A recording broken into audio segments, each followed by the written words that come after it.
Hello and welcome to The Real Deal with Sean Matthews, me, your host, where we have real conversations with real people, entrepreneurs, and business owners alike. Today, I have a special guest on, and gosh, I have so many great guests on, but this guest we just met, and she's actually from Los Angeles. So this podcast is just becoming a lot more international, which I absolutely love to connect with like-minded souls just like her. So I'm going to introduce her now. Her name is Lindsay Morgan Snyder, and she is an author, podcast host, and content creator currently working on something fun and juicy for television. As a former marketing expert, ghostwriter, and leadership consultant, Lindsay brings creativity, humor, and personal development to the table. Lindsay has a book called Letting Love In: How God Renews Relationships by Crushing Your Inner Critic, and has inspired popular on-demand classes. So her most popular classes are Crushing the Inner Critic and Receiving the Father's Love. Encourage participants to connect to the Father heart of God and addresses unhealthy behaviors and thoughts about God in powerful, life-altering ways. The more intense Letting Love In signature program hones in on connecting participants' relationship with God to their relationship with themselves and others. So Lindsay has lots of online classes that she could talk about today. Welcome, Lindsay. Thank you so much for jumping on. Yes, thank you so much. I love connecting with you clear across the globe. This is great. Oh, it's fantastic, isn't it? Gosh, what did we do without Zoom back in the day? I know. One of the good things that came out of the pandemic, right? Yeah, exactly. So yes, welcome. And I'm really excited for you to tell us in detail why you got started in writing. So writing is a passion of yours and content creation. What was it that made you start to write? And what do you do with your business and your programs? Yeah, it's a great question. For me, writing was kind of a way of getting my feelings out at first. I had a 9-to-5 job. I was in sales, actually very successful, made a lot of money and loved it. I really did. I loved being in sales. I loved my job. But on my lunch break, I would write a blog. And and I would just, and I loved it. It was so fun. Like my lunch break, I would just sit in my office and eat my sandwich and just be like typing up this blog. And it was kind of my way of just processing my own feelings. So I would write in a journal, but then I would write it on a blog. And I didn't know how to monetize it. Like I didn't need to, because I had a great job where I made money. So I was just kind of doing it as a way to help people. And I wouldn't say that a million people read it. They didn't, to be honest with you, but enough people did that they would email me and they would say, wow, this is just what I needed today. And I thought, oh, and I'm a words of affirmation girl. So that was like, oh, I love this. You know what I mean? It almost meant more money. And so as life does, I one thing leads to another, but it was like 7 years later. So it wasn't like a quick turnaround, but it was about 7 years later that, the blog was going well. Again, I wasn't making money on it, but I started freelance writing just to make money. I walked away from my corporate job. And that was a big shift because I went from making over 6 figures to making $15,000 a year. Yeah, wow. That's a big difference. You must have. So it was your passion then, Lindsay, that got you there. It was my adventure taking lifestyle, I think. But, I walked away from my corporate job and I started freelance writing. I lived in Los Angeles. I'd moved to Los Angeles by that time. I had lived in Atlanta, Georgia. And, people all around me said, you can't make money writing. Everyone's a writer in LA. Being a writer in Atlanta was like cool. Being a writer in LA was like, everybody's a writer. It wasn't cool, Yeah. But I stepped, I had that fear, but I stepped across anyway and did it. And didn't make much money, but I like adventures. And so I was on an adventure and then I felt led to write a book. And so I started writing this book. It took me 4 years to finish it. because of my own inner critic, my own fears. And then a couple years after that, I felt led to start a business around the content of my book. And so I created these online courses that kind of dig deeper into the subjects. And that was fun because that's like, some people like to read and some people are like, get to the point. You know what I mean? Just give me the need. And so that's really what the courses do. And then, I've always had this fun story in my head of like a rom-com type of thing for like TV. And so this summer we're starting to put that together. So that's really exciting. So that's kind of the short version of my business story, but feel free to like dig into any of the parts of that you want. Oh, that's good. Oh, well, there's lots of things that I'm curious about. Like number one, you told me a little bit before we started this episode about your book and what sort of aspects of it, and it's about the inner critic, correct? Yes. And so how did you get started writing? Was it your inner critic that you needed to write about? Did you want to help other people with their inner critic? Yeah, it's a great question. I didn't know I had an inner critic. I don't think most people realize it, to be honest. Like I had problems. I had problems like in romantic relationships. Like I just couldn't connect, like there was something in me that was like holding me back, insecurity, unworthiness, all these kind of mean thoughts. And so when I began to put together my book, I didn't know what the title was. And I didn't know I was writing about the inner critic. All I knew is I was writing about these 10 lies that keep us from love. And the lies were things like fear and unworthiness and rejection and abandonment. These different lies that really kind of block us maybe from receiving and, especially receiving love. Sometimes we are good at giving love just because we feel like we should or whatnot, but we're not good at receiving love. Yes. And so that was my issue. And so I wrote the book, and then I had an amazing mentor come out of nowhere, which is always a gift, right? Yes. And she said, I feel led by God to help you finish your book. Later, I come to find out this woman, she's very humble. Later, I come to find out this woman has written like 25 books. She's like a Emmy award winning or Grammy award. No, what is it? Like daytime Emmy, I think, award winning producer, writer. Like she's like legit, but I met her at church, we were on the greeting team together. Like, hi, welcome to church, Yes. And a very humble, sweet woman. And she just said, I feel called by God to help you. And she's the one who gave me my subtitle after she read the book, which the subtitle is How God Renews Relationships by Crushing Your Inner Critic. So I didn't even know that the stuff I struggled with, the fear, the rejection, the unworthiness, all that was really under the umbrella of like this thing called the inner critic that now makes a lot of sense to me. It makes a lot of sense on how I lived my life, on all of my issues with romantic relationships, with all my issues of kind of self-hatred issues that I had. You wouldn't have known this on the outside. I was very smart, very good at business, probably like a lot of your listeners, like I had it all together on the outside, but girl, the inside was like being eaten alive, Yeah. And you know what? I think a lot of people can relate to that because they think they have to put on this face, this show, and not be their authentic self. And a lot of people show up for that. And I'm so grateful that I met you because you're showing up for who you are and actually telling this inner critic story that you didn't even know you even had an inner critic. And now you're writing books and doing content and helping others with their inner critics. So that's absolutely amazing. How did you get from not knowing the inner critic to understanding what the inner critic was? Was it that mentor that you had, or was it something else? No, you know how life just like one little thing will come in and it'll open one little door and then another little thing comes in, opens another door. No, I mean, she called it the inner critic and I thought, that's a cute name. I didn't think much of it, to be honest. Like I was hey, moving along, and because the name of the book is Letting Love In. So I was really focused on the letting love in part. And I would teach people how to connect with love instead of fear and like all this great stuff.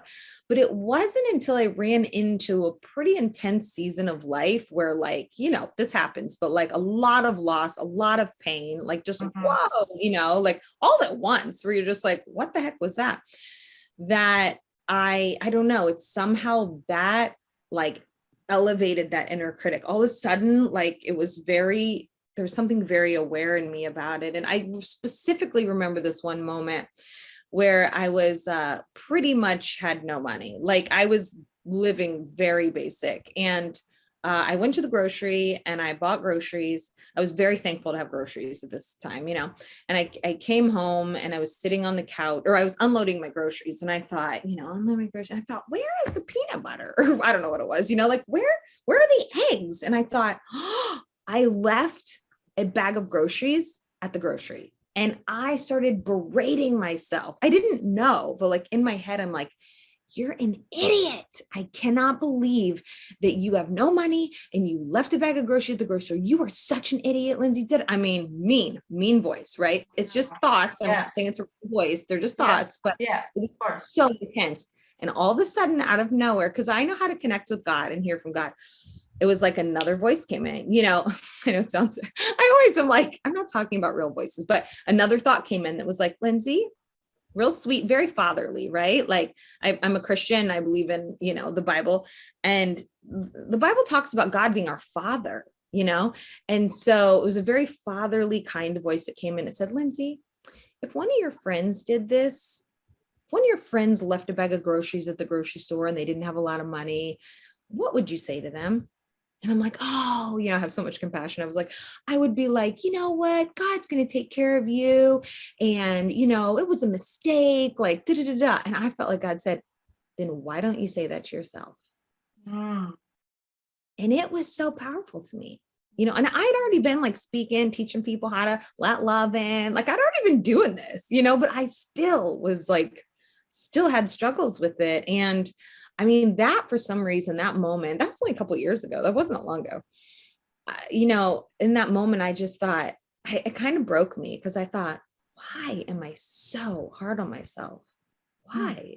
I would never treat anyone else like that. Why do I treat myself like that?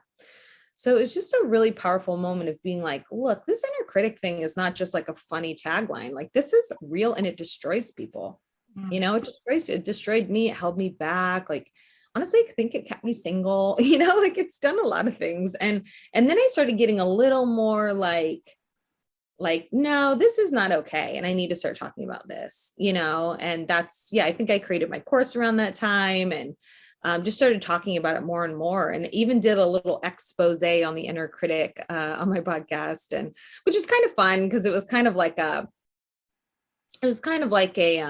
TV, I feel very called to Hollywood, and it was like almost like a TV way of doing it, an expose on the inner critic. And I would interview people that were in Hollywood that were like, had 1 million followers on Instagram, or models. I mean, people that you wouldn't think struggle with the inner critic.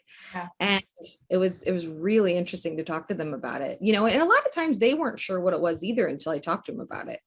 And once I started personifying it, like making it a person, and letting them know how this sounds, what this sounds like.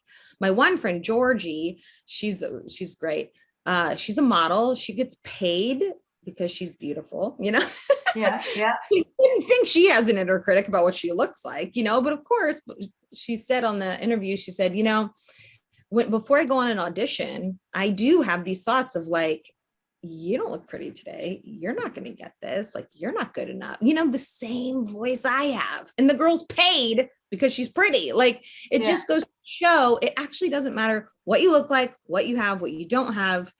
The inner critic doesn't like anyone, and it's just set out to like hold us down, So anyway, I could go on forever, but no, I totally agree with you because I mean, as you know, I'm a counselor and coach, and I actually really help people in that sense. But I started because I wanted to see and be heard for who I was. But the inner critic said to myself and to even other people that the inner critic is that person that holds you back, as you said. Like, even from business. Yeah. So for instance, I wanted to own my own business at 19. I didn't own my own business until 35. Mm. So it definitely holds you back. It holds you back more and more. And I completely agree with you. And it doesn't matter who you are or what you do, that inner critic is always there. But how you manage it. So how do you manage your inner critic now? Because I'm sure it comes up every once in a while, but it's just more about managing Yeah. Oh yeah. and understanding it. Exactly. Being aware. Oh, it's there. I don't know what you think as a therapist, but I love therapists, first of all. They're like my favorite people. But like I feel like awareness is 95% of the healing. Like as soon as you're aware of it and you're like, oh, you know what I mean? It's very helpful. So for me, I think one thing that really helped me was realizing that there's kind of these three voices that, kind of operate, in our minds. And again, they don't come across like different voices, but they're just thoughts. But I call them voices just to kind of distinguish it for people, So you've got the voice of what I would call the enemy, right? The enemy of our soul. Which the Bible, because I'm a believer of the Bible says there's a father of lies who comes to kill, steal, and destroy. Now, I don't believe he could like kill us, but I believe he will bring thoughts that will try to like destroy us in ways, Yeah. because we destroy ourselves by listening to those thoughts. And Yeah. then there's like our own pain, right? We like the world is kind of wild. And so we all of us come through life with some ouchies, and just different things happen. And we have ouchies. I call them to keep it light. So then there's like your own pain that'll speak to you sometimes, create thoughts. And then there's the voice of love, which is God. The Bible says God is love. It doesn't say he created love, doesn't say he's the best at love. It says God is love, which I thought was fascinating. And so it also says that we can hear God, a still small whisper. And again, it's not external, it's internal, but so it's like for me, once I started realizing like, okay, there are three different buckets of thoughts going on in my mind, and I need to not be afraid to be still, quiet, and allow those thoughts to kind of do what they're going to do because they're in there, whether I keep myself busy and try to suppress them, or if I get quiet and allow them to come up and like have their way. But then when you let them have their way, you can kind of start to sort them, like into the different buckets. And I know that sounds like a lot, but I do think like being still, learning to be still and not be scared of what's in your head is a big first step. It's a big first step. And then it is a journey. I'm not perfect at it at all. I mean, even today I was asking some friends for prayer because I'm like, I think I'm just still mean to myself, so it's a journey, but I've come a long way from that inner critic becoming now an inner encourager. And it's real. It's very real. I mean, even making mistakes, like I would not call myself a perfectionist at all. I'm like a complete butterfly creative brain. But if I spilt something in my kitchen in the past, I would have been like, oh, so mad about it. And now I spill something, I'm like, it's okay. It's no problem. It's just really interesting how I speak to myself differently. And so I think like doing the work of like starting to kind of listen to your thoughts and not be scared of them, and kind of put them in maybe little buckets. And you know what? Sometimes you have to go to a therapist to get your own ouchies, that bucket cleared up, right? Sometimes in the world I live in and, the Christian world, you have to go get some deliverance help, or some inner healing help to sort out, the enemy bucket. And then what I teach in most of my books, my courses is how to connect to the voice of love, how to connect to God, how to hear from him, but not in like a, go do this, go do that way, but more in a fatherly, loving way. God is our father and he loves us and he wants to help us. The Bible says he's our counselor and our comforter, and so I take that literally. I'm like, yo, we have a counselor who's our dad. That's amazing. You know what I mean? So that's probably the like long and short of it. Yeah, no, that's great. And I love your analogy of the buckets, putting your different thoughts in all the buckets. That's fantastic. And you did mention something about opening, each step that brought you to where you are today is that one door that has opened for you, and then you've just built on that. And it's extremely helpful because as the saying goes, when one door closes, another one opens. Yeah. And I think a lot of people understand that. And but the buckets is absolutely fantastic. I love that analogy. Do you use that in your book? The buckets came later. So the book was written 4 years ago. So I don't actually, but what I do in the book is I talk about the mean voice and I personify him. Mhm. So like he has a voice, you hear the way he talks to me, like the beginning, I kind of dive into a narrative and I say like, I was on a date 4 vodkas in, consumed with worry, wondering what the guy across the table really thought about me. Am I good enough? And am I pretty enough?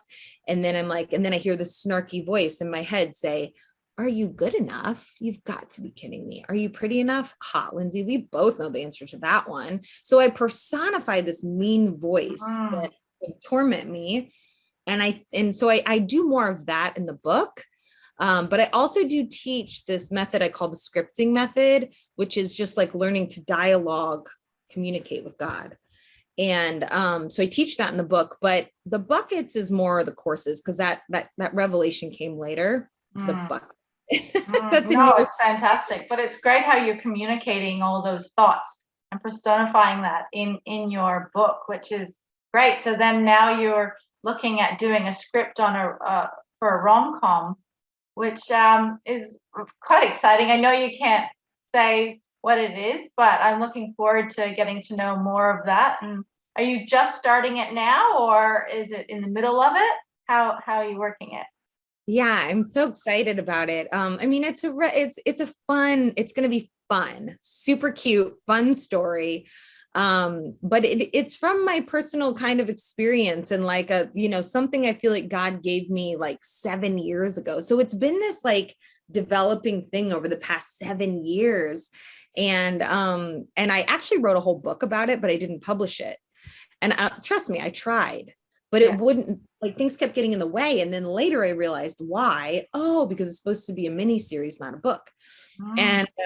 And so that was really fun. And then I met this wonderful gal who's a screenwriter. So screenwriting is very different than like book writing, very, very different process. And I don't know how to screenwrite. But this gal, she knows the story and she goes, Lindsay, I love this story. She goes, I want to help you write it. And I was like, oh, it was just, again, one of those like little angels that fly out of nowhere. And so I'm going up. She lives about 8 hours north, but I'm going to go up there actually next month, and we're gonna start the process. And I feel like God's already lining some things up. I've already been in touch with some producer people that I'm not telling them I have this script, but it's almost like God's like kind of lining some things up. So we'll see. Hollywood's kind of a wild place. I mean, it could take 20 years or it could happen next year. It's kind of a wild place. It's not very predictable.